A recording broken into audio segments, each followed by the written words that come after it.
Paper leak होना कोई छोटी मोटी घटना नहीं। कि उनका गैस पेपर होता है वो यूपीएससी के पेपर से 40-60% मिलता है। छात्र राजनीति तो आज के टाइम पे तड़क भड़क की ही रह गई। जी जी। सड़कों पे पूरे प्रदेश में लाठियां खा रहे हैं, डंडे खा रहे हैं, जेल जा रहे हैं। आप इसको इतना ही बोल रहे हैं? मदद करना हर किसी की बस की बात नहीं है सर। हाँ, बिल्कुल। अभिषेक चौधरी ने आरोप लगाया है कि इसमें धांधली हुई है, वोट है वो खरीदे गए हैं, गलत तरीके से वोट पड़े। इसमें धांधली को आप थोड़ा सा स्पष्ट रूप से बोलें, पैसों को प्राथमिकता ज्यादा दी गई जी। इस चुनाव ने युवाओं को पैसों के प्रति जरूर आकर्षित कर दिया। और आपने ये भी कहा कि बीजेपी जब से आई है तब से ब्राह्मणों का झुकाव या जनरल का झुकाव वो बीजेपी की ओर से है। झुकाव का रीजन आरएसएस है जी। स्पष्ट रूप से मैं आपको कहूँ। और आरएसएस भारतीय जनता पार्टी की रीढ़ के रूप में सालों से काम करती आ रही है।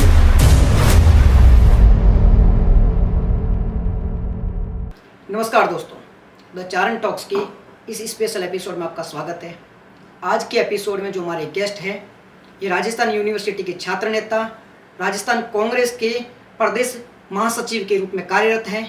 आज हमारे साथ में मौजूद है श्री मनमोहन शर्मा जी। सर कैसे हो आप?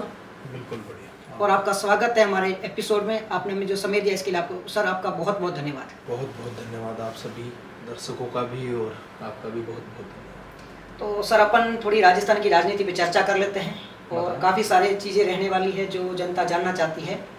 तो पहला क्वेश्चन है छात्र राजनीति से जुड़ा हुआ, और आप तो छात्र राजनीति से जुड़े हुए रहे भी हैं, चुनाव भी लड़ा आपने।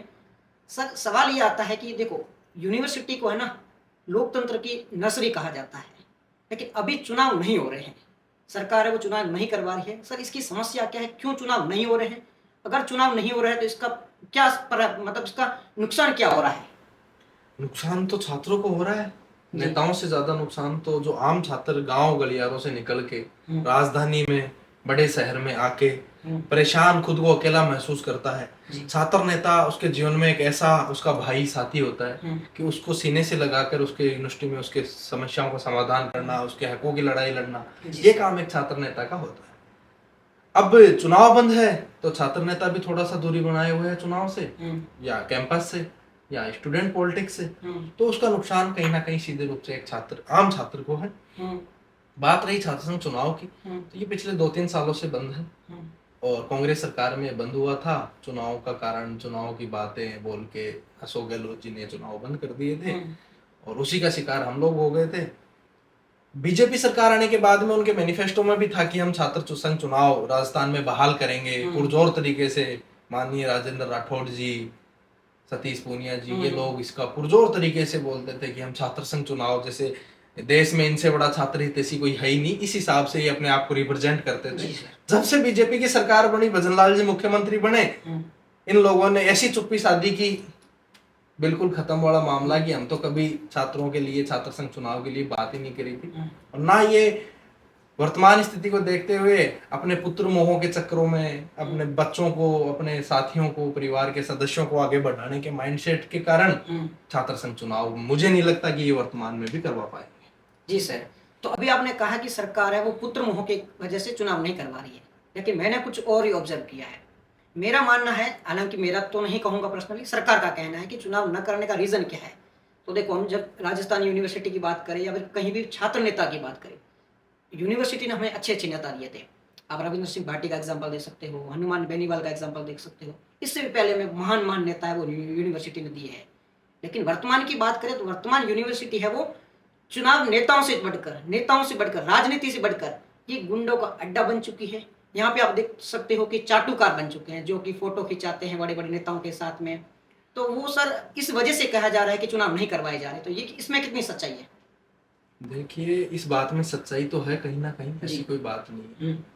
छात्र नेता भी थोड़ा सा चुनाव जीतने के लालच में मान लीजिए या अपनी राजनीति चमकाने के लालच में मान लीजिए, भूमाफियाओं के उल्टे सीधे लोगों के संपर्क में कहीं ना कहीं इन्वॉल्व हो जाता है, बड़ी बड़ी गाड़ियों के काफिलों के लिए, बड़े बड़े आर्थिक मदद के लिए।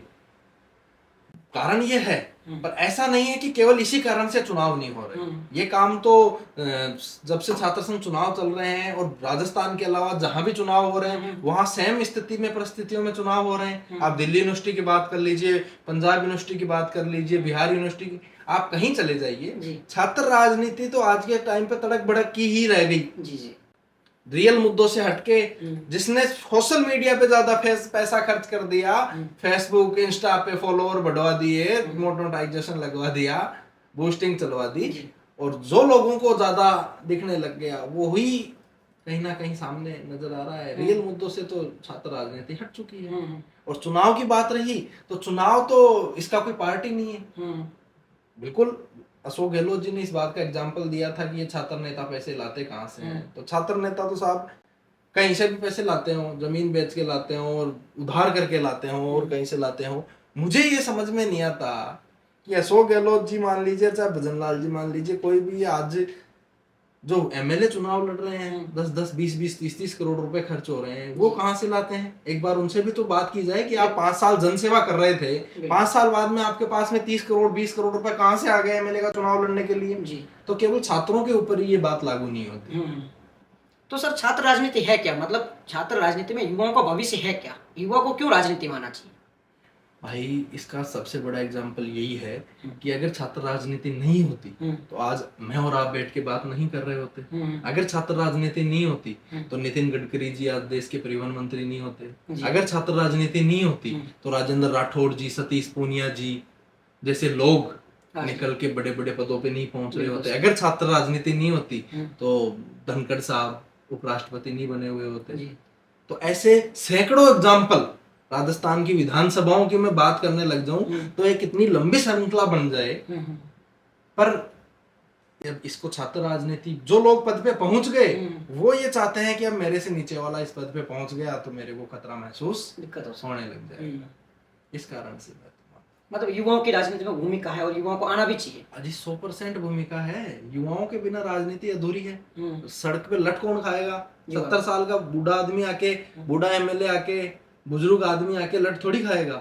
सड़क पे सरकार का विद्रोह करना होगा तो युवा ही तो है जो लड़ाके की तरह लड़के दिखाएगा, वाटर कैनन का सामना करेगा, पुलिस की लाठियों का सामना करेगा। युवा ही तो कर सकता है। 60 साल के आदमी के बुढ़ापे में हड्डी टूट गई दोबारा थोड़ी जुड़ेगी। बात तो सही है। युवा तो अपने हिसाब से एडजस्टमेंट कर लेता है बेचारा, लट खा के भी, जेल जाके भी। जी। तो छात्र राजनीति मान लीजिए या मुख्य राजनीति मान लीजिए, बिना युवाओं के बिल्कुल अबला महसूस होगी, राजनीति असहाय महसूस होगी। बिल्कुल।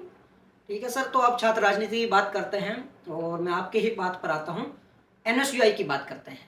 अभी आपको पता है राजस्थान में प्रदेश युवा अध्यक्ष के चुनाव हुए थे और इसमें आरोप लगाए जा रहे हैं। मैं आरोप बीजेपी की नहीं कर रहा हूँ, बीजेपी आरोप लगा रही है, आरोप आपकी ही पार्टी के सदस्य लगा रहे हैं। अभिषेक चौधरी ने आरोप लगाया है कि इसमें धांधली हुई है, वोट है वो खरीदे गए हैं, गलत तरीके से वोट पड़े। इसमें कितनी सच्चाई है? देखिए यूथ कांग्रेस के चुनाव भी हुए थे, पूरे 1 महीने पूरे एक उत्सव की तरह जी। जितने भी युवा थे उन्होंने प्रदेश भर में इस चुनाव का आनंद लिया, उपभोग किया जी। और चुनाव संपन्न हो गए। अब चुनाव का रिजल्ट की प्रक्रिया चल रही है और जब तक है कि अगस्त में रिजल्ट भी आ जाएगा। चुनाव में लगभग 34-35 लाख वोटिंग हुई है जी। 35 लाख वोट लगभग मेरे अकॉर्डिंग तो 70-80 एमएलए बना देते हैं जी। अगर इतने ही युवा कांग्रेस की तरफ रियल में है तो फिर तो बदलाव हो जाए तो नरेंद्र मोदी जी 3 ही दिन प्रधानमंत्री नहीं रहे। वास्तविकता तो ये है। पर जैसे भी तैसे भी कर आके ये चुनाव में 34-35 लाख की वोटिंग हुई। सभी को शुभकामनाएं हैं। और चुनाव लड़ने वाले सारे ही कैंडिडेट यूनिवर्सिटी से निकले हुए, छात्र राजनीति से निकले हुए चेहरे थे, सारे हमारे भाई लोग थे और अच्छा चुनाव लड़ा सब। तो धांधली हुई थी, इसमें कितनी सच्चाई है? अब धांधली का तो साहब उन कैंडिडेटों को पता नहीं, आप क्या मानते हैं? भाई धांधली को आप थोड़ा सा स्पष्ट रूप से बोलें तो पैसों को प्राथमिकता ज्यादा दी गई जी। इस चुनाव ने युवाओं को पैसों के प्रति जरूर आकर्षित कर दिया। वोटिंग करवाने को लेकर उनको आर्थिक प्रलोभन दे दे के वोटिंग जरूर हुई, इसमें तो कोई दोहराए वाली बात ही नहीं है। हमारे टीम के साथियों के पास में भी फोन कॉल्स आए, रिकॉर्डिंग्स हैं कि उनको प्रलोभन दिया जा रहा था वोटिंग को लेके कि आप हमें वोट कराएं, 20 वोट कराएं, 30 वोट कराएं, हम आपको आर्थिक रूप से सहयोग करें। अच्छा, मतलब ये धांधली हुई। आप किसको जीतना वो देखना चाहते हैं, अभिषेक चौधरी या फिर सामने वाले दो जो और हैं? देखिए जिस दिन चुनाव डिक्लेयर हुआ था उस दिन अभिषेक चौधरी जी ने घोषणा करी थी कि मैं चुनाव लड़ रहा हूँ जी। तो चुनाव का नतीजा तो उसी दिन आ गया था मेरे हिसाब से। तो अभिषेक चौधरी ने ये बोल दिया कि मैं चुनाव लड़ रहा हूँ, इसका मतलब वो चुनाव जीत चुका। और अच्छा चुनाव लड़ा पूरे युवाओं प्रदेश में, और एक सैद्धांतिक रूप से राजनीति की। मैंने उनके इस चुनाव को भी बहुत बारीकी से ऑब्जर्व किया और पिछले लंबे समय से उनकी राजनीति को भी ऑब्जर्व कर रहा हूँ। बिल्कुल इस मतलब कपटी पॉलिटिक्स में भी उन्होंने पूरी ईमानदारी, पूरी शिद्दत से, आत्मीय भाव से चुनाव को लड़ा, बहुत खूबसूरती से चुनाव लड़ा। जहां अन्य कैंडिडेट प्रचार कर रहे थे, भागा दौड़ी कर रहे थे और कुछ प्रलोभन लालच किसी प्रकार की प्लानिंग कर रहे थे जी। तो अभिषेक जी गोवर्धन धाम की यात्रा कर रहे थे, देवरों में धूप लगा रहे थे, मंदिरों में आनंद अनुभूत कर रहे थे। तो कहीं ना कहीं ये महसूस होता है कि वास्तव में एक युवा आराध्य देवों को, परमात्मा पे विश्वास रख के कोई अच्छा नेक कार्य करने के लिए निकला है, जिसका प्रतिफल भी परमात्मा उन्हें समय समय पे देता है। जी सर। अब आपने कहा है कि भाई अभिषेक चौधरी है वो राजनीति है, वो अच्छी राजनीति करते हैं, मतलब इस प्रलोभन की राजनीति से दूर थे। और मैंने जो कहा था धांधली की, वो आरोप अभिषेक चौधरी ने ही लगाया था कि धांधली हुई है, यानी कि वोट मेरा बढ़ रहा है, डॉक्यूमेंट किसी और के यूज हो रहे हैं, इस प्रकार की भी बातें हुई थी। उस पर मैं आपसे बात करूंगा, लेकिन पहले बात करते हैं अभिषेक चौधरी की। अभी आपने कहा कि सोशल मीडिया पर PR वगैरह करवा रहे हैं, तो अभिषेक चौधरी जी तो सोशल मीडिया पर तगड़ी PR करवा रहे हैं, उस पर अभिषेक चौधरी जी तो सोशल मीडिया काम में नहीं लेते। नहीं सर, PR तो है जी, मैं आपको बता रहा हूँ, PR तो भाई लोग हैं, उसके आप PR बोल दो और भाई लोग बोल दो और साथी बोल दो, टीम के सदस्य बोल दो और जिगर के टुकड़े बोल दो, जो आपको अच्छा लगे आप उसको बोल सकते हो। पर अभिषेक जी को मैं लंबे समय से देख रहा हूँ, वो WhatsApp काम में नहीं लेते, Facebook इंस्टा काम में नहीं लेते, ऑफिस भाई हैंडल जरूर करता है, WhatsApp तो उन्होंने कभी फोन में इंस्टॉल ही नहीं किया। हमें भी कोई डॉक्यूमेंट्स भेजना होता है तो किसी ड्राइवर को, भाई लोग को भेजते हैं, जो उनको कागज मान लीजिए या कोई भी किसी भी प्रकार का सोशल मीडिया से प्रसारित वो दिखाना होता है तो वो दिखा देते हैं। और बात रही PR की, तो PR तो भाई लोग होते हैं, छात्र राजनीति में कहें कि PR, और PR वो तो बिल्कुल एक साधारण परिवार से, हमारे जैसे परिवार से निकल के राजधानी में सबसे बड़ी विधानसभा से चुनाव लड़ रहा है, तो यही अपने अपने बड़ी बात है। चुनाव जमीनें बेच के, चुनाव के धंधे करके तो चुनाव लड़ नहीं रहे। अच्छा, चलो कोई मैं PR पे नहीं आऊँगा, हालांकि PR तो है, सोशल मीडिया पे 7-8 लाख फॉलोवर है, तो वो PR ही है, नहीं तो सोशल मीडिया पे ऐसे हमारे ग्रो नहीं हुए हैं, और जिसे भाई लोग बोलते हैं वो PR ही होती है। फिर भी ठीक है, चलो इस पर बात नहीं करते हैं, हम आते हैं नेक्स्ट क्वेश्चन पे। आप बात करते हैं छात्र राजनीति की बात करते हो, आप कांग्रेस की बात करते हो, अभिषेक चौधरी की बात करते हो। अभी मैं आपको एक फैक्ट दिखाता हूँ, आप है ना बात कीजिए राजस्थान में कांग्रेस की बात करें, युवा कांग्रेस की बात करो, उसमें आपको लगता है कि जाटों के अलावा किसी और की संख्या आपको दिखता है, या जाट के अलावा और कोई नेता दिखता है? अभिषेक चौधरी, निर्मल चौधरी, जितने भी देखेंगे आपको युवा नेता के रूप में सारे जाट देखने को मिलते हैं। यहाँ पे ब्राह्मणों का या फिर जनरल का कोई क्यों नहीं देखने को मिलता हमें? देखिए, जब से मोदी जी की एंट्री भारतीय राजनीति में प्रमुखता से हुई है, भारतीय जनता पार्टी के पहले चेहरे के रूप में हुई है, तब से ही जनरल कास्ट का झुकाव भारतीय जनता पार्टी की तरफ हो गया जी। आज हमारे जैसे लोगों को भी, जो हम कांग्रेस में काम कर रहे हैं, हमारा ही समाज थोड़ी सी हीन भावना से, थोड़ी सी अलग नजरों से देखता है कि लोग कांग्रेस में क्यों काम कर रहे हैं। ये वास्तविकता है। जब कांग्रेस सत्ता में थी तो उसका कारण भी केवल और केवल जनरल कास्ट थी, कि जनरल कास्ट एक तरफा मूड से कांग्रेस को समर्थन वोट करती थी। बीजेपी सत्ता में आई तो इसका भी एकमात्र सबसे बड़ा कारण जनरल कास्ट है। तो जनरल कास्ट देश जब से बना तब से महत्वपूर्ण भूमिका निभाती है और हमेशा से प्रमुखता से समाज का प्रतिनिधित्व करती है। तो इसमें तो कहीं कोई किंतु परंतु वाली बात ही नहीं है। और बात रही राजस्थान में जाटों की, तो सर जो है वो बजेगा जी। जाट राजनीति राजस्थान में बहुत याद संख्या में है और राजनीति को समझते हैं, एक दूसरे का साथ सहयोग देने को समझते हैं, तो कहीं ना कहीं आगे बढ़ रहे हैं। शुभकामनाएं हैं। तो आपने ये कहा कि जो है वो बजेगा, इसका मतलब बाकी या तो है नहीं, या तो यूनाइट नहीं है, तब ये तो गलत कहना होगा कि अल्पसंख्यकों की भूमिका ही नहीं होगी। और आपने ये भी कहा कि बीजेपी जब से आई है तब से ब्राह्मणों का झुकाव या जनरल का झुकाव वो बीजेपी की ओर से है। तो झुकाव का रीजन क्या है? या तो बीजेपी कुछ प्रलोभन दे रही है। झुकाव का रीजन आरएसएस है, स्पष्ट रूप से मैं आपको कहूँ। आरएसएस में बहुतायत संख्या में जनरल कास्ट रहती है, मुख्य पदों पे जनरल कास्ट रहती है। इसमें कहीं कोई मेरे को कहने में कोई अतिशयोक्ति नहीं है। और आरएसएस भारतीय जनता पार्टी की रीढ़ के रूप में सालों से काम करती आ रही है राजनीतिज्ञ विशेषज्ञ ये भी मानते हैं कि आरएसएस के कारण ही भारतीय जनता पार्टी अपने प्रदेशों में सरकार बना जी। अब कांग्रेस की वास्तविकता है कि थोड़ा सा जनरल कास्ट भी कांग्रेस से दूरी कर रही है, तो कांग्रेस भी थोड़ी सी जनरल कास्ट से दूरी कर रही है। थोड़ा इसको करेक्ट कीजिए, कांग्रेस दूरी कर रही है? नहीं ऐसा नहीं है, दोनों ही भाई एक हाथ से तो दूरी हो नहीं सकती ना, दोनों बराबर से हट रहे हैं। जनरल भी अपने आप को अपना दुश्मन कांग्रेस पार्टी को मानने लग गई, और जो कि सही नहीं है मेरे हिसाब से। और कांग्रेस भी अपना दुश्मन जनरल कास्ट को मानने लग गई। कांग्रेस के भी कुछ एक नेता ऐसे हैं जो सीधे जनरल कास्ट के नेताओं को, जनरल कास्ट को टारगेट करते हैं, इतिहास की, भविष्य की गलत ही बातें करते हैं और भोले वाले लोगों को फंसाकर उनको गलत रास्ते पे लेके जाते हैं। ठीक है, आपने अभी बात की है कि भाई साहब इतिहास की बातें करते हैं, कांग्रेस के नेता है वो टारगेट करते हैं। हालांकि कौन किसको टारगेट करता है, किसने किसको दुश्मन बताया, वो सबको पता है। मतलब दुश्मनी की शुरुआत कहाँ से? हालांकि मैं जातिवाद में जाता भी नहीं हूँ, फिर भी मैं एक बार ब्राह्मणवाद की बात करता हूँ। तो देखो, सबसे ज़्यादा हेट पड़ती ब्राह्मणवाद के नाम पर। मैं जातिवाद नहीं करूँ, स्पष्ट आपको फैक्ट बता रहा हूँ।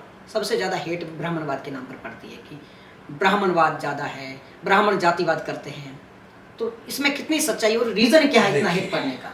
आपके मैं इस सवाल का जवाब बहुत ही खूबसूरती से देता हूँ। जैसे आपने पूछा वैसे आपने बाजार में या समाज में दलित नेता देखे होंगे जी, खूब देखे होंगे, बिल्कुल। जाट नेता देखे होंगे, मीणा नेता देखे होंगे, हाँ जी, मुस्लिम नेता देखे होंगे, जी, खूब नेता देखे होंगे। आपने कभी कोई ब्राह्मण नेता देखा है? ब्राह्मण नेता नहीं जिसके नाम के पीछे ब्राह्मण नेता लगा हो? जी। क्यों नहीं है? उसका रीजन ये है कि ब्राह्मण सबको साथ लेके चलने वाले लोगों में से जी। ब्राह्मण खुद के लिए राजनीति करना, मतलब कोई 100 में से 2-5 लोग ऐसे हुए जिन्होंने खुद के लिए सेल्फमेड राजनीति कर दी, वो एक अलग बात है। ब्राह्मण हमेशा से शीर्ष पे रहा है और सबको साथ लेके परस्पर चलने का हमेशा से उसका मानस रहा है। आज हम भी वही कर रहे हैं, हमारे से पुरखों ने भी यही किया, उनके पुरखों ने भी यही किया जी। तो इसलिए आपको बाजार में ब्राह्मण नेता देखने को नहीं मिलता, क्योंकि वो सबको साथ लेके चलने की बात करता है जी। तो आप कह रहे हो ब्राह्मण सबको साथ लेके चल रहा है, इस वजह से ब्राह्मणों को हेट पड़ती है। हेट क्यों मिल रही है? इतनी नफरत की भावना? हेट तो सर, मेरे पास में 100 रुपए है, आपके पास में नहीं है, तो आप कहीं ना कहीं कमा भी नहीं सकते, तो आप मेरे को गाड़ी दे दोगे, तो वो लोग गाड़ियां दे रहे हैं, ऐसा कोई नहीं है। हेट हम तो सारे साथों साथ सभी 36 कौमों के साथ बैठ के बैठना अलग होता है, भावना तो है। वो कुछ लोग अपवाद हैं, अपवादों की बात अपन एक अच्छे खुशनुमा माहौल में ना करें तो ज्यादा अच्छा है। अपवाद तो हर समाज में है, ब्राह्मणों में भी ऐसे अपवाद हैं जो दलितों को गालियां दे देते हैं, जाटों को गालियां दे देते हैं, किसी को भी गालियां दे देते हैं, हो सकता है ब्राह्मणों को ही गालियां दे देते हैं जी। पर अपवाद हर समाज में है, ऐसा कुछ नहीं। चलो भाई, आप उसको अपवाद करके साइड कर लेते हैं, हालांकि अपवाद मैं नहीं चाहूंगा, फिर वो जनता पे छोड़ देते हैं वो क्या मानती है इसको। मैं एक रियलिटी पे आते हैं, क्या कांग्रेस में ब्राह्मणों का कोई भविष्य है? ये तो कांग्रेस पार्टी तय करेगी, आलाकमान तय करेगा, शीर्ष नेतृत्व तो तय करेगा। आप भी तो जुड़े हुए हो कांग्रेस से, आपको क्या लगता है? अभी हालात तो थोड़े से खराब हैं, अभी इसमें कोई अतिशयोक्ति वाली बात नहीं है, बिल्कुल बाकी बात है कि थोड़ा सा कांग्रेस का झुकाव भी जनरल की तरफ थोड़ा सा कम है, ब्राह्मणों की तरफ थोड़ा सा कम है, ब्राह्मणों का झुकाव भी थोड़ा सा कांग्रेस पार्टी की तरफ। ब्राह्मणों का भविष्य कांग्रेस में है या नहीं? नहीं है, ऐसा नहीं होता तो हम कांग्रेस में। अच्छा, आप मान के चलते हो कि भाई भविष्य है और भविष्य में देखने को मिल सकता है, पूरा विश्वास है। चलो, शुभकामनाएं हैं। एक और बात करते हैं, अभी मैं एक आपको ऐसी घटना के बारे में बताऊंगा, या बात करते हैं जिसके बारे में आपने भी सुना होगा, काफ़ी न्यूज़ में है। बिहार की बात करते हैं। बिहार में आपको पता होगा एक युवा था, भरत तिवारी जिसका नाम था, एनकाउंटर कर दिया गया था। और रीज़न उसका ये है कि मतलब देखो, बीजेपी वाले कुछ भी कहे, मैं बीजेपी पे नहीं जाऊँगा, कांग्रेस कुछ भी कहे मैं नहीं कहूँगा, पर अगर कोई वो जो युवा है जिसका एनकाउंटर हुआ है, उसको आप कुछ सिचुएशन चेंज करके देख लो, पूरे देश में माहौल बन जाता है।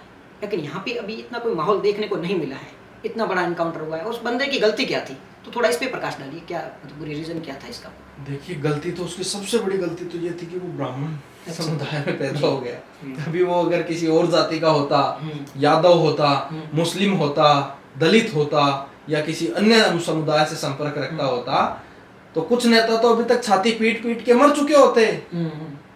कुछ विपक्ष के नेता मान लीजिए, पक्ष के नेता मान लीजिए, वहां जाके उसके घर पे अपनी छाती में कूट कूट के मर चुके होते।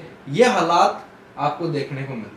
वो ब्राह्मण है तो ब्राह्मण के साथ कौन खड़ा हो? ब्राह्मण के साथ तो ब्राह्मण ही समय पे खड़ा नहीं हो रहा वर्तमान परिस्थितियों को देखते हुए।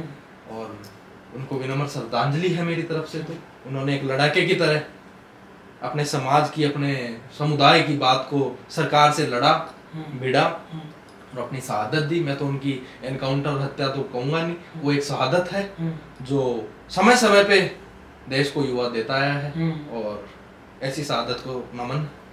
अच्छा सर, कुछ लोग ये भी तो कह रहे हैं कि उन्होंने पुलिस पे, जब वो मतलब पुलिस पे फायरिंग की थी, तो ये तो सर गलत है ना। अगर पुलिस पे फायरिंग की तो इस पे मतलब ये गलत नहीं माना जाएगा। आप केवल एक फायरिंग को ही मत देखो, आप उसकी स्थिति परिस्थिति को देखो जी। कोई युवा अपनी जवानी को ताक पे रखे, जब ज्यादातर लोग 100 में से 95-98 लोग अपने बच्चों, पत्नी, पिता, माता, भाई बहन के बारे में सोच रहे हैं, जब वो युवा अपने समुदाय, अपने समाज, अपने कबीले, अपने क्षेत्र के बारे में सोच के और सरकार से निरंतर प्रयास करके हार थक जाता है और इतना माइंडली अपसेट हो जाता है कि ऑप्शन रास्ता नजर नहीं आता, और फिर भी सरकार उस पर दबाव बना के उसको गिरफ्तार करके उसकी आवाज को दबाना चाहती है, तब वो अपनी माँ के एक मंगलसूत्र को, लॉकेट को गिरवी रख के और वो बंदूक लेके आता है, जहां तक मैंने सोशल मीडिया पे देखा है। और वो जब उसको जबरन पकड़ने का, उसको मतलब उसकी बात को दबाने का प्रयास करते हैं, तो फायरिंग कर दी। तो इसमें कोई इतना बड़ा, पहले भी बहुत फायरिंग हुई है। पुलिस गलत करेगी तो क्या करेगा आदमी, हताहत कोई रास्ता नहीं नजर आएगा तो क्या करेगा। और फिर पुलिस ने कौन सा ठीक किया जी, 5 गोलियां ठोक दी, कौन सा तरीका है। बिल्कुल सर, मेरी है ना सिंपैथी उनके प्रति है। मैं सिक्के नहीं कह रहा हूँ उन्होंने जो किया था क्या था क्या नहीं था, उस पर बात नहीं करूँ, पर मेरी जो, मैं जिस जगह पे बैठा हूँ, मैं सर बात खुल के करनी पड़ेगी मेरे को, क्योंकि मैं सारी चीज़ें पक्ष आपके सामने रखूँगा तभी बात सही रहेगी। मतलब अगर मतलब फायर करना, ये तो सर कानून को हाथ में लेना माना जाएगा ना। पर मेरी जो सिंपैथी उनके प्रति, पुलिस ने किया वो गलत किया, लेकिन कानून को हाथ में नहीं है कि कानून को हाथ में ले लिया। देखो, किसी भी कर्म के पीछे, मैं अब आपको थोड़ा सा विस्तार से बताऊं, किसी भी कर्म के पीछे के उद्देश्य को देखना महत्वपूर्ण होता है। उसने जो कर्म किया बंदूक चलाने का, उसके पीछे का उद्देश्य क्या था? वो उनको मारना चाहता था? नहीं। वो कोई लूट कर रहा था, कोई डकैती कर रहा था, कोई ऐसा करते कर रहा था जो समाज के लिए हानिकारक हो? नहीं। वो करते कर रहा था अपने समाज की लड़ाई के लिए। और उसको जब कोई रास्ता नजर नहीं आया तो उसने हाथ में बंदूक उठा ली। ये आजादी से पहले भी इस देश में हुआ है। क्रांतिकारियों को जब कोई रास्ता नजर नहीं आया तभी उन्होंने बंदूकें उठाई, हथियार उठाए। जी, चलो इसको सही मानते हैं, ठीक है भाई, कि अपनी आवाज को बुलंद करने के लिए वो भगत सिंह का नारा याद आता है कि गूंगे बहरों की सरकार को छुड़ाने के लिए धमाके करने पड़ते हैं। जिंदा है तो जिंदा नजर आना जरूरी है। बिल्कुल, तो जिंदा नजर आने का ये तरीका हो सकता है। ठीक है सर, आपने अभी कहा था कि ब्राह्मण है वो पूरे समाज को एक साथ लेके चलता है। फिर से लोग कहेंगे जातिवाद की बात कर रहे हो, लेकिन मैं खुल के पूछूंगा, अभी आपको पता है परशुराम जयंती पर एक रैली निकाली गई थी जहाँ पे सड़कें जाम कर दी गई थी, और जब आप साथ लेने की बात करते हो तो वो तो ब्राह्मणों के लिए ही रैली थी जिसमें ब्राह्मण जिंदाबाद के नारे लगे थे। तो क्या ये साथ लेने वाली बात तो गलत नहीं हो जाती यहाँ पर? वो रैली हमारे साथियों द्वारा निकाली गई थी जिस रैली की आप बात कर रहे हैं, और आपके अलावा और भी समाज के लोग हैं जिन्होंने मेरे से काफी बार उस रैली को लेकर सवाल किए। और रैली देखिए, हमारे आराध्य श्री परशुराम भगवान जी के जन्मोत्सव पे आयोजित रैली थी जी। और एक शांति प्रिय, सद्भावना पूर्ण रैली थी कि समाज के 10 लाख ब्राह्मण इस राजधानी में रह रहे हैं, तो अपने आप की उपस्थिति दर्ज कराने की रैली थी जी। एक शांतिपूर्ण तरीके से अल्बर्ट हॉल से विद्याधर नगर के परशुराम सर्किल तक वो रैली निकाली गई। हजारों की संख्या में गाड़ियां थी, हजारों की संख्या में लोग थे।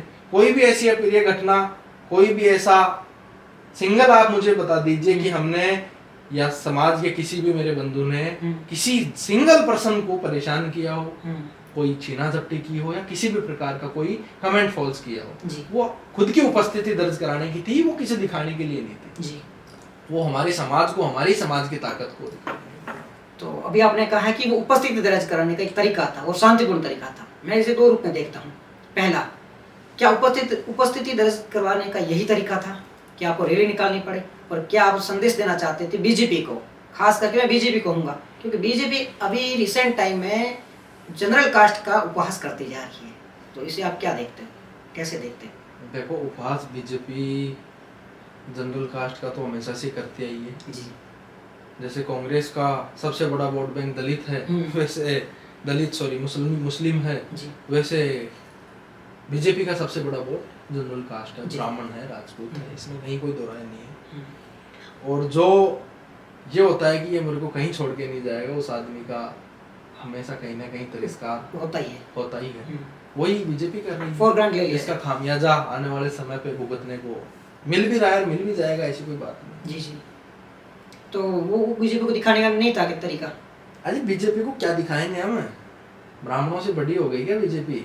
तो अपना कोई ट्रैफिक जाम पार्टी करके ब्राह्मणों से बड़ी है क्या? समाज से बड़ा, क्षेत्र से बड़ा कोई चीज होती है क्या? क्या दिखाएंगे हम बीजेपी को?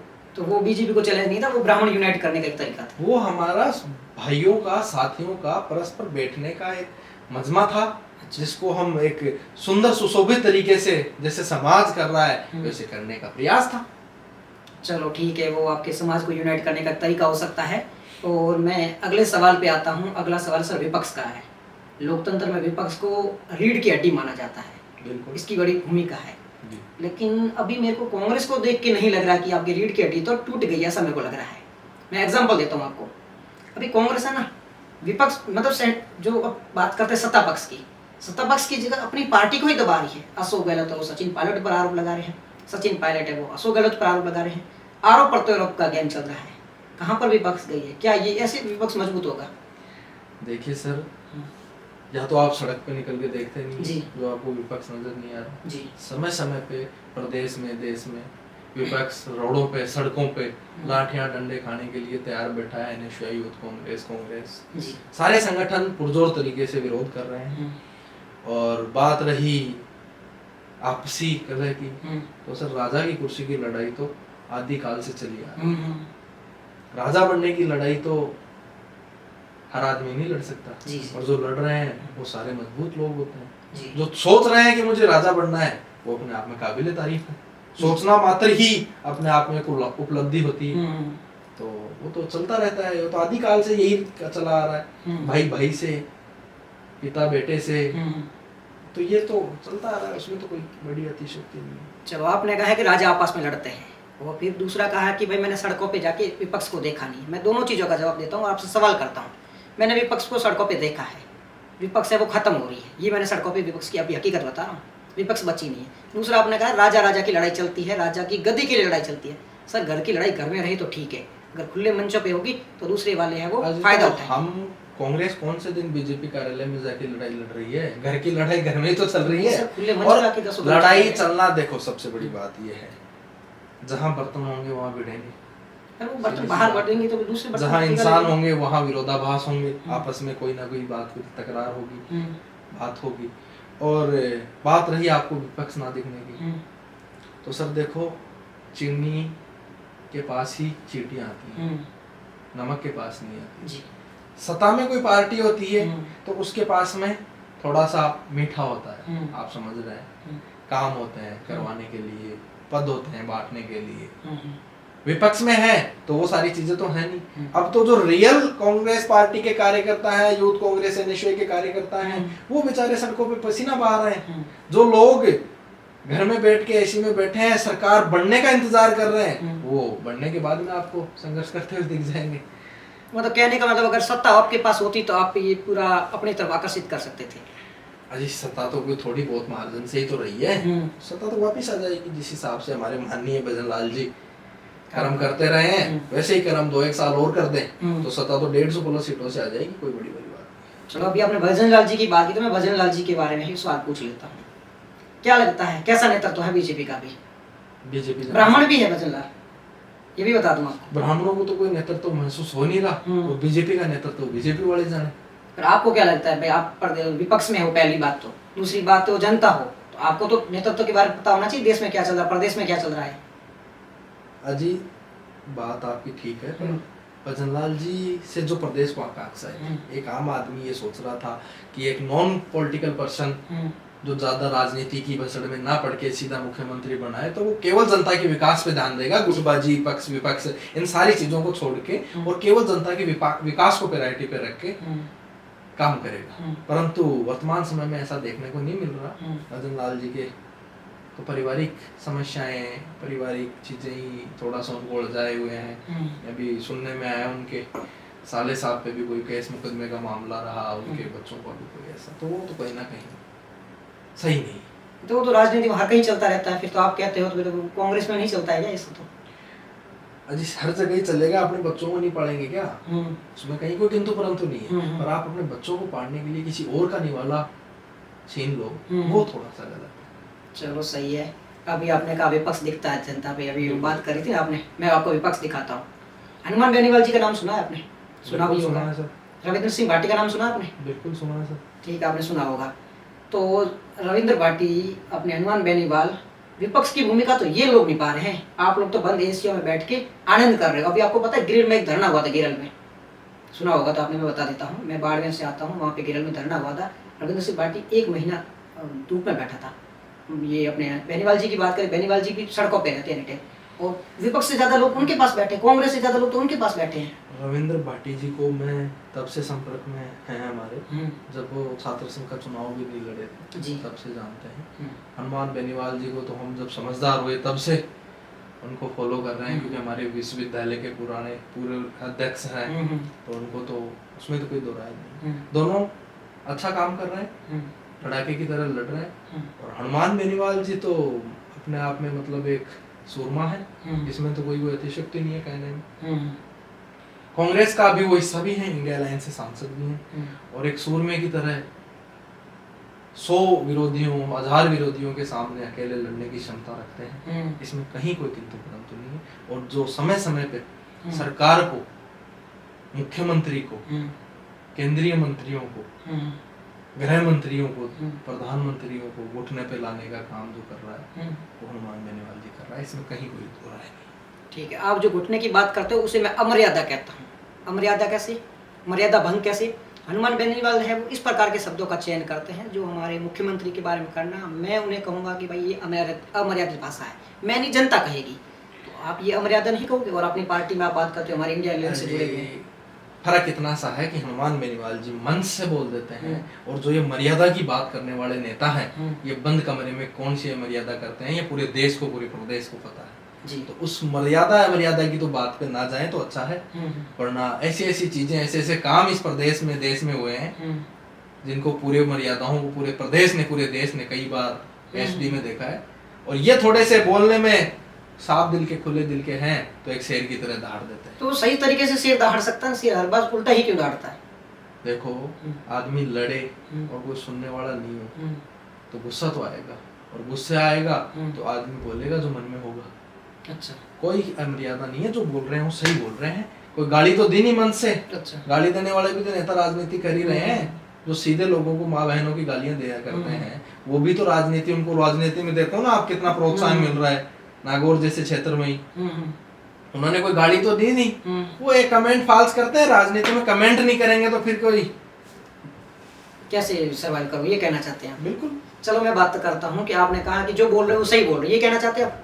मेरी नजर में तो सही बोल रहे हैं। लोटा सराफ पर कमेंट किया है, अशोक गहलोत पर भी कमेंट किया है, वो सही था? लोटा सराफ ये इधर से बोलता रहता है, जो भी कहा वो तो उल्टा सीधा कुछ बोला ही तो है। अजी विपक्ष नहीं, वो सही है फिर। देखिए, हनुमान बेनीवाल जी को मैं तो जहाँ तक समझता हूँ कि वो आदमी सच्चाई के साथ में खड़ा रहता है। उसकी उस बोली हुई बातों को, अपन उनकी बातों को नजरअंदाज करके उनके संघर्ष को अगर ज्यादा महत्वता से देखें कि रात को 2 बजे, 4 बजे, 5 बजे सरकार को अगर झुकाने का काम आईजी, आईपीएस, एसपी को अगर गाड़ी के बोनट पे बिठाने का कोई काम करता है तो हनुमान बेनीवाल कर सकता है। चलो ठीक है, इस बात से सहमत है नहीं है, बट ठीक है, मान सुन लेते हैं आपकी बात को। आगे बात करते हैं एनएसयूआई के बारे में। जी, आपको पता होगा कि अभी नीट का पेपर लीक हुआ था। जी, पेपर लीक होना कोई छोटी मोटी घटना नहीं, और आप ये तो नहीं कह सकते नहीं सर बीजेपी वालों ने किया है, कांग्रेस में बहुत पेपर लीक हुए। मैं आपको एग्जांपल दे सकता हूँ, भर भर के पेपर लीक हुए, जितना करवा सकते हैं इतने करवाए पेपर, और नाम भी बड़े बड़े लोगों का आया था। अभी एनएसयूआई के जो अध्यक्ष हैं भारत में, उन्होंने भी टिप्पणी की कि यूपीएससी का पेपर लीक हुआ है। नीट के पेपर को तो स्वीकार कर रहे हैं भी, यूपीएससी के पेपर वाला फॉल्स एलिगेशन नहीं है ये, तो क्या बताइए आप इस पे? जिस दिन वो आए थे मैं दिल्ली ही था और एनएसयूआई के राष्ट्रीय कार्यालय में ही था जिस दिन वो यूपीएससी के छात्र आए थे जी। उन्होंने आके कुछ साक्ष्य ऐसे रखे किसी कोचिंग इंस्टीट्यूट को लेके कि उनका जो गेस पेपर होता है वो यूपीएससी के पेपर से 40-60% मिलता था। तो उन बातों को केवल विनोद जी ने जनता के सामने रखा है। परमात्मा जाने, जांच कमेटी या जांच टीम वो जाने। तो अपना काम इतना ही होता है, मीडिया में डाल दो बात, इतना ही होता है? नहीं, इतना कैसे होता है? रीट को लेके नीट को लेके सड़कों पे पूरे प्रदेश में लाठियां खा रहे हैं, डंडे खा रहे हैं, जेल जा रहे हैं, आप इसको इतना ही बोल रहे हैं? नहीं, फिर आपने कहा ना भाई वो उन्होंने डाल दिया सोशल मीडिया पे, बाकी जनता जाने, तो फिर चेक नहीं किया, फैक्ट चेक नहीं किया उसके आपने? साक्ष्य और भी साक्ष्य एकत्रित कर रहे हैं, इकट्ठे कर रहे हैं, और बच्चों से बात कर रहे हैं, कोचिंग संस्थाओं वालों से बात कर रहे हैं कि इसमें क्या कदम उठाना चाहिए, क्या कर सकते हैं, उसके लिए करेंगे। और जो नीट की बात है वो तो पूरा देश देख रहा है। तो सर पेपर लीक क्यों होते हैं, कौन रीजन है इसके लिए, रिस्पांसिबल कौन है? देखिए सर, कुछ कार्य ऐसे हैं जो आदिकाल से चले आ रहे हैं, चोरी, डकैती, लड़ाई झगड़े, परिवार विवाद, आपसी विवाद, ग्रह संपत्तियों का विवाद, ये सारे कार्य वो हैं जो मनुष्य की उत्पत्ति के समय से चले आ रहे हैं। तो ये काम कभी बंद तो हो नहीं सकते, इन पे रोकथाम के लिए लगाम लगाई जा सकती है। अच्छा शासक होता है तो भय रहता है, तो ऐसा करने से पहले अपराधी या पेपर माफिया या डकैत और लुटेरे ये थोड़ा सा संकोच खाते हैं। शासक बेलगाम रहता है खुद ही, तो फिर ये धड़ल्ले से खुलेआम ये काम करते हैं। वो बात है कि डिपेंड करता है कि आप कैसे लॉ एंड ऑर्डर को मेंटेन करते हैं। लॉ एंड ऑर्डर जरूरी है। बिल्कुल। चलो सही है सर। सर मैंने अभी सोशल मीडिया पे एक कुछ प्रोग्राम देखा है, आपका ही प्रोग्राम देखा था जी, बता। जहाँ पर आप लोगों को अन्न प्रदान कर रहे हैं, अन्न सेवा कर रहे हैं, अन्नपूर्णा स्कीम एक तरफ की बोल सकते हैं, अन्नपूर्णा स्कीम बोल सकते हैं। तो ये क्या योजना, थोड़ा इसके बारे में बताइए, है क्या पूरा? देखिए, आपने कहा कि मैं अन्न प्रदान कर रहा हूँ, इतनी मेरे में शक्ति नहीं है कि मैं किसी को अन्न प्रदान कर सकूं। कुछ समय पहले इसी राजधानी में खुद के अन्न की व्यवस्था ही नहीं थी, परमात्मा ने खुद की व्यवस्था की और आज इस काबिल बनाया कि किसी की मदद कर सकते हैं। इसी भाव के साथ में अभी कुछ समय पहले ही एक सेवा शुरू की, श्री श्री 1008 श्री जीवनदास जी महाराज अन्नपूर्णा सेवा के नाम से, और उसमें एक संकल्प लिया कि प्रतिदिन कम से कम, अधिक संख्या कितनी भी हो, कम से कम 51 जरूरतमंद लोगों को मैं भोजन दे पाऊं। जी। अब इससे पूरी दुनिया का पेट तो मैं भर नहीं पाऊंगा, और जितने मेरे से कोशिश हो सकती है, और मुझे देख के कोई और भी अगर इस मुहिम में साथ दे, कोई और कहीं अपने क्षेत्र में, गांव में, गली में, कस्बे में किसी लाचार बेबस की कोई मदद कर रहा हो, इस बात को ध्यान में रखते हुए मैंने ये मुहिम की शुरुआत की। और मेरा लक्ष्य है कि आने वाले साल 2 साल में मैं इसको 2000 लोगों तक प्रतिदिन राजधानी के आसपास के क्षेत्रों में 2000 जरूरतमंद लोगों को, आश्रितों को भोजन प्रदान कर पाऊँ। सर बहुत अच्छी योजना है। पहले तो एक बार थोड़ा और विस्तृत में जानना चाहूँगा, और विस्तार में जानना चाहूँगा कि आपने कहा कि श्री श्री 1008 श्री जीवनदास जी, तो ये जीवनदास जी को थोड़ा इनके बारे में बताइएगा एक बार। देखिए, मेरे गांव के पास में, मेरा गांव पड़ता है सीकर जिले में, मेरे गांव में मेरे घर के पास में एक देव, आराध्य देव के रूप में एक मंदिर है जिन्होंने जीवन समाधि ली थी। उनका नाम जीवनदास जी महाराज था जी। और बचपन से उनको एक अपने इष्ट के रूप में मान के काम करते आए हैं। जिस भी काम को उनको याद करके किया है वो काम सफलता के आयाम छुआ है। खुद के जीवन में मैंने हजारों अनेकों बदलाव देखे हैं कि फर्श से अर्श तक का सफर उनके आशीर्वाद से, उनको अपना आराध्य मान के शुरू किया है। तो मैंने सोचा कि एक नए कार्य शुरू करने जा रहे हैं, तो क्यों ना अपने आराध्य के नाम से ही उसको शुरू किया जाए। अच्छा प्रोग्राम। सर मैंने ना कुछ लोगों को देखा जो कमेंट करते हैं, जब जैसा ऐसा कोई भी प्रोग्राम करता है ना, तो कुछ लोग होते हैं, वो हर जगह होते हैं ना, वो कहते हैं ये तो दिखावा है, ये तो पैसे कमाने का तरीका है, गरीबों को लूटने का तरीका है, सिंपैथी बटोरने का तरीका है।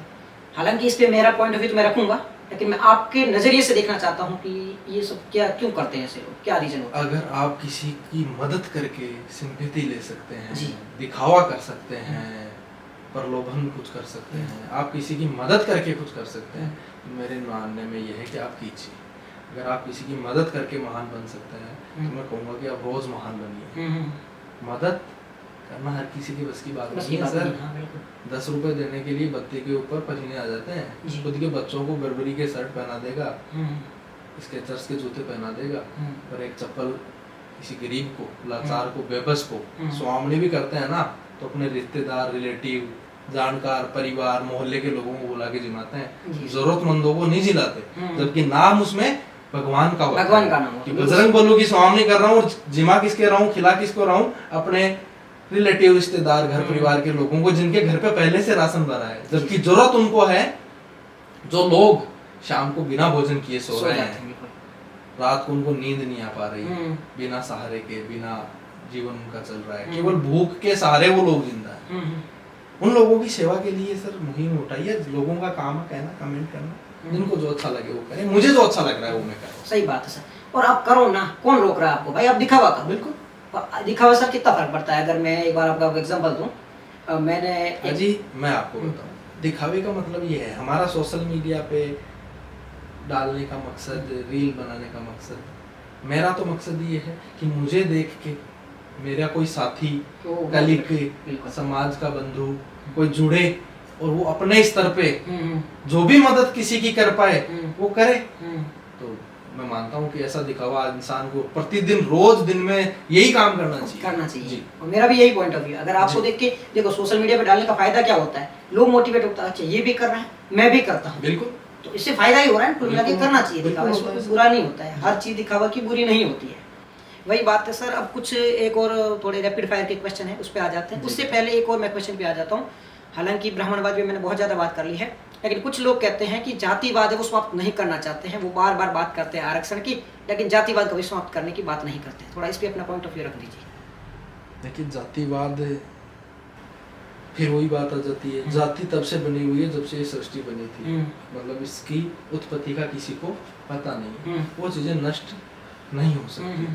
और आज जो बाजार में रोज सुबह से शाम तक जातिवाद खत्म करने की बात करते हैं, वो कौन होते हैं?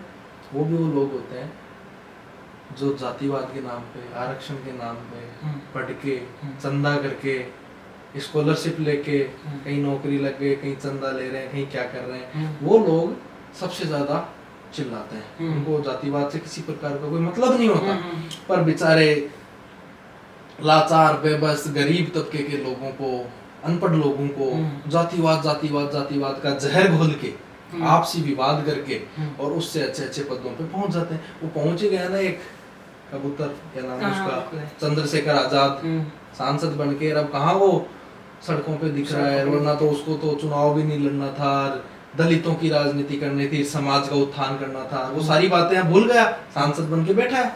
जी बिल्कुल। वो तो राजनीति का फायदा यही तो होता है, इसे तो कहते हैं राजनीति, कि गरीबों पे रोटियां सेको और अपना घर। अरे रोटी है, उसने तो पराठे सेक लिए ना। पूरे देश में दलितों की आवाज उठाऊंगा, दलित को अब मैं चांद पे पहुंचाऊंगा। उसको तो कहीं पहुंचा नहीं, खुद जरूर हवाई जहाज में पहुंच गया, बढ़िया बंगलों में रहता है, बढ़िया गाड़ी के कांच के अंदर से ही हाथ लाता है। तो ये मेरा मानना है कि हर समाज को सोचना चाहिए। हमारा आप यही राजनीति, जो राजनीति करके चंद्रशेखर रावण सांसद बन गया, वो राजनीति करके कोई ब्राह्मण सांसद बन के दिखाए, मैं बोलता हूँ सरपंच बन के दिखाए, समाज एक्सेप्ट ही नहीं करेगा कभी। कभी समाज एक्सेप्ट नहीं करेगा। किसी राजपूत को आप ये राजनीति शुरू करके आप वार्ड पंच बना दीजिए, नहीं बन पाएगा, क्योंकि सारे लोग पहले से पढ़े लिखे समझदार हैं, वो जानते हैं कि कौन अपने हित की और कौन समाज के हित की बात कर रहा है। उसने समाज के हित की बात करके अपना हित साध लिया। आज भी बड़े बड़े नेताओं के पास में गोद में बैठ के बढ़िया चला रहा है अपना। ये सब होता है, जहाँ पर भी वोट बैंक बन जाते हैं, जब एक खास वर्ग है वो किसी का वोट बैंक बन जाते हैं, तो उनके साथ हर बार देखिए, समाज को परेशान करने के लिए जब जब कोई अपने आप को कमजोर महसूस करता है, वो जातिवाद की बात करता है जी, धर्म की बात करता है। कोई मजबूत आदमी कभी जातिवाद को लेके, कभी समाजवाद को लेके हावी नहीं हुआ, मेरा ये मानना है। जी जी जी सर, अब कुछ रैपिड फायर के कुछ सवाल थे। तो पहला सवाल है मेरा जी, बताएं कि कांग्रेस में आने वाले भविष्य की बात करते हैं, सचिन पायलट वर्सेज अशोक गहलोत, आप सीएम के रूप में किसे देखना चाहते हैं? देखिए सर, दोनों में से कोई एक।